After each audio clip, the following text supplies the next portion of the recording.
নমস্কাৰ। আজি এটা ভিডিঅ' লৈ আহিলোঁ, এইকাৰণে আহিলোঁ যে মই কেইটামান আজি বিশেষ বস্তু ৰাতিপুৱাৰ কাৰণে যোগাৰ কৰিছোঁ।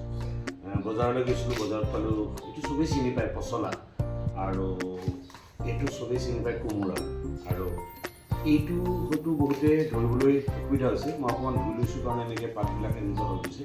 আৰু এইটো হৈছে আছিলে মৰা পাত, তাৰমানে মৰা পাতৰ পাত, তাৰমানে যিটো জুটৰ লিপ, জুট লিপ বুলি কয়।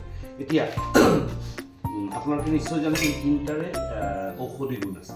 ধৰক এতিয়া জুট লিপটো এইটো আচলতে আমি খাব লাগে, আৰু এইটো খাব লাগে মানে ইয়াতে বহুকেইটা ঔষধি গুণ আছে। ধৰক এতিয়া আপুনি ইয়াৰ জ্বৰৰ কাৰণে ভাল। আগতে জ্বৰ যেতিয়া হৈছিলে মাহঁতে এইবিলাক খুৱাই দিছিলে, শুকাই থৈছিলে, কাৰণ ইয়াত ভিটামিন চি খুব থাকে। মানে তাৰপিছত আপোনালোকে আৰু কেইটামান কৈছোঁ যে চকুৰ কাৰণে খুব ভাল, যে ভিটামিন B6 থাকে ইয়াতে, আৰু সেইকাৰণে চকুৰ কাৰণে ভাল। আৰু দাঁতৰ যিটো গ্ৰ'থ আছে, মানে আলুৰ গ্ৰ'থ বা দাঁতৰ গ্ৰ'থৰ কাৰণে ভাল।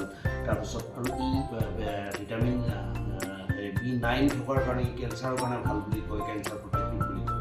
প্লাছ স্কিন হেল্থটোৰ কাৰণেও এইটো ভাল, কাৰণ ভিটামিন B2 থাকে। গতিকে তাৰপিছত এতিয়া মই অকণমান পচলাৰ কথা কৈছোঁ।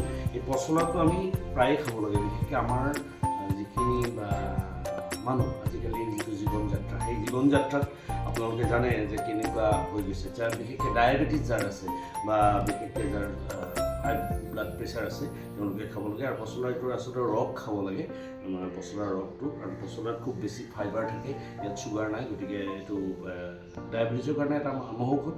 প্লাছ এইটো আপোনাৰ মানে যিটো আমাৰ বিপিটো এই কণ্ট্ৰল কৰে, আৰু ইয়াৰ ই মানে এটা মানে ডিটক্সিফিকেশ্যনটো কৰে, আৰু আমাৰ যিটো কি বুলি ক'ম কনষ্টিপেশ্যনতো হেল্প কৰে, গতিকে প্ৰিভেণ্ট কৰে। গতিকে এইকেইটা ঔষধি গুণ। আৰু কোমোৰাটো আপোনালোকে জানেই।